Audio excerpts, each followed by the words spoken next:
सभी विद्यार्थियों का स्वागत मेरे YouTube चैनल पर। आज हम कक्षा 9 की प्रश्नावली जो संख्या है 1.4 वो करेंगे। इससे पीछे वाले पार्ट में हमने 1.3 के कुछ प्रश्न किए हैं। अभी 1.4 के सीधे जो क्वेश्चंस हैं वो हो रहे हैं। उदाहरण जो है वो बाद में करवा दूंगी, ठीक है। सबसे पहला जो प्रश्न है उसमें ये पूछा गया है कि इन संख्याओं में से कौन सी संख्याएं परिमेय है और कौन सी संख्याएं जो हैं अपरिमेय हैं। तो देखिए सबसे पहले 2 माइनस √5, तो संख्या 2 जो है वो तो क्या है, परिमेय है, और संख्या 5 जो है वो क्या है, अपरिमेय। पिछली वीडियो में मैंने बताया था कि √5 का जो पूर्ण वर्ग नहीं है √5, इसीलिए ये क्या है, अपरिमेय है। और अगर एक परिमेय और अपरिमेय संख्या का हम माइनस देखते हैं तो वो हमेशा क्या होता है, अपरिमेय ही होता है। इसलिए ये संख्या भी क्या होगी, अपरिमेय होगी। और ये पेपर में हर बार पूछा जाता है कि परिमेय और अपरिमेय संख्याओं का अगर हम अंतर करें तो वो क्या होता है, तो वो अपरिमेय होता है। इसलिए ये संख्या भी क्या होगी, अपरिमेय ही होगी। दूसरा प्रश्न है 3 + √23 और -√23। ब्रैकेट खोलेंगे इसको तो -√23 ऐसे लिखा जाएगा क्योंकि एक ही संख्या है। तो अब ये प्लस के √23 है और ये किसके हैं, माइनस के हैं। आपस में कट जाएंगे, सिर्फ 3 बचेगा।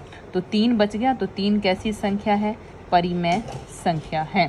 और अगर √3 होता तो वो अपरिमेय होती। ये बात आपको ध्यान रखनी है, ठीक है। तीसरा प्रश्न देखिए, √7 से कट गया तो 2/7 बच गया। और 2/7 कैसी संख्या है, परिमेय संख्या है, ठीक है। उसके बाद 1/√2 है। 1/√2 में देखिए 1 जो है वो परिमेय संख्या है और √2 कैसी संख्या है, अपरिमेय है। पिछली वीडियो में मैंने बताया था √2, √3, √5 जो है वो अपरिमेय है। तो परिमेय और अपरिमेय का यदि भाग दिया जाता है तो उसका जो आंसर है वो भी क्या होता है, अपरिमेय होता है। तो मैंने आपको 2 चीज़ें बताई, चाहे उनका माइनस हो परिमेय और अपरिमेय का, और चाहे भाग हो, तो उसका आंसर हमेशा क्या आता है, अपरिमेय ही आता है। उसके बाद पांचवा जो प्रश्न है वो है 2π। 2π क्या है, एक अपरिमेय संख्या है। क्यों है, क्योंकि 2 तो परिमेय है हमें पता है, लेकिन पाई जो है वो क्या है, अपरिमेय है। इसका दशमलव प्रसार जो है अनावर्ती होता है, आवर्ती नहीं होता है पाई का।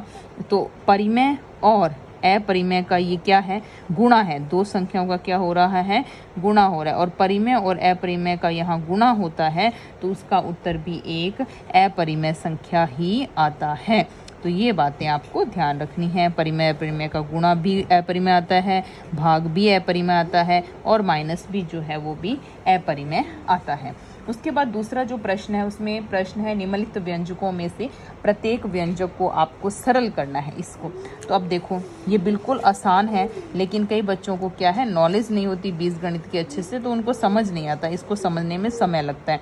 मैं आपको एक एक पॉइंट बताऊंगी। देखिए यहाँ पर 2 संख्याएं हैं और यहाँ भी कितनी है, 2 अंक आपको दिख रहे हैं। एक तो 3 है, एक √3 है, यहाँ 2 और √2 है। तो आपके गुणा होंगे 4। कैसे होंगे, देखो पहले तो इस 3 को इन दोनों संख्याओं से हमें गुणा करना है। तो 3 को किससे गुणा करना है, पहले 2 से, फिर 3 को गुणा करना है किससे, √2 से। फिर अब ये 3 का गुणा इससे भी हो गया, इससे भी हो गया, अब √3 बच गया। तो √3 का पहले गुणा करना है 2 से और फिर √3 का गुणा करना है √2 से। तो √3 का गुणा जब 2 से किया तो 2 √3, पहले जो सिंपल संख्या उसे लिखें, फिर वर्गमूल वाली संख्या को लिखना होता है, फिर प्लस का निशान। तो √3 को गुणा किया √2 से, तो √3 और 2 अगर दोनों ही √ में है तो इस तरह से आप लिख सकते हैं 2 और 3। तो क्या उत्तर आ गया, 3 दूनी 6 + 3 √2 + 2 √3 और प्लस में √6। तो ये गुणा जो है इस तरह से आपको करनी है।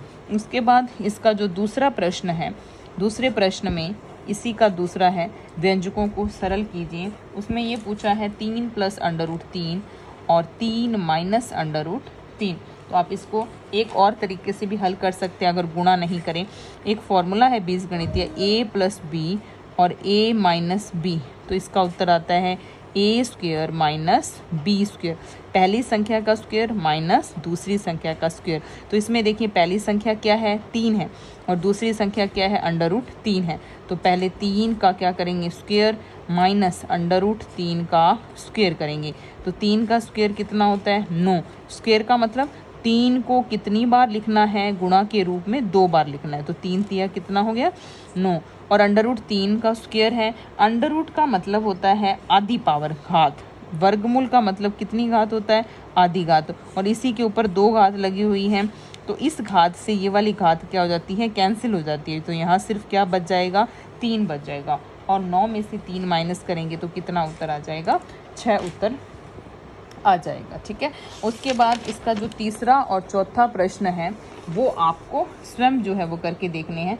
तीसरा प्रश्न है √5 प्लस √2 का स्क्वायर है, तो इसको स्क्वायर वाले फॉर्मूले से खोल भी सकते हैं।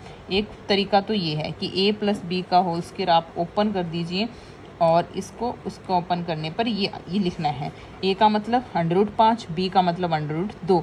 तो जहाँ जहाँ a है वहाँ पे √5 लिख दीजिए, और जहाँ जहाँ b है वहाँ पे √2 लिख दीजिए। एक तो तरीका ये है। ठीक है, लिख दिया। √5 का स्क्वायर, अभी मैंने बताया कि वर्गमूल से स्क्वायर कट जाता है तो सिर्फ 5 बच जाएगा। फिर 2, और अंडर रूट में कितना आ जाएगा, 5 दूनी 10, प्लस अंडर रूट से स्क्वायर कट गया तो यहाँ पे सिर्फ क्या बच गया, 2 बच गया। तो क्या उत्तर आया, 5 और 2 कितने हो गए, 7, क्योंकि ये वर्गमूल वाली संख्या है तो ये इनके साथ नहीं जुड़ेगी, और ये बच गया 2 √10। एक तो ये तरीका है। एक और भी तरीका है कि हम इसको इस तरह से लिख देते हैं, लेकिन इस तरीके में क्या है, गुणा जो है बहुत लेंथी हो जाता है, और समझने में कई बार हम करने में भी गलती कर देते हैं। √5 को पहले इन दोनों से गुणा करेंगे, फिर √2 को इन दोनों से गुणा करेंगे, तो ये जो है प्रोसेस थोड़ी लेंथी हो जाती है, इसलिए हम इसको इसी तरीके से करेंगे। ठीक है, और उसके बाद जो चौथा प्रश्न है वो भी यही है, a - b और a + b वाला, जो कि हमने पहले किया है, यानी दूसरे प्रश्न के जैसा ही प्रश्न है।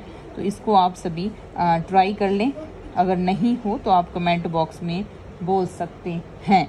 ठीक है, इसका आंसर आएगा a², फॉर्मूला है ये a² - b²। a की जगह क्या है, √5 है, और b की जगह क्या है, √2 है। तो 5 का √ ये 5 वर्गमूल से स्क्वायर कट जाएगा, इस तरह से यहाँ पे भी। तो 5 - 2 कितना आ जाएगा, 3 आ जाएगा। ये सवाल जो है बिल्कुल आसान है, और हर बार लगभग पेपर में जो है आपको मिलेंगे इस तरह के सवाल, पेपर में पूछे जाते हैं कि सरल कीजिए। तो ये आपको करने हैं। जिसको अगर किसी को इसी में कोई प्रॉब्लम हो या उदाहरण करने हो तो कमेंट बॉक्स में लिख सकते हैं। धन्यवाद।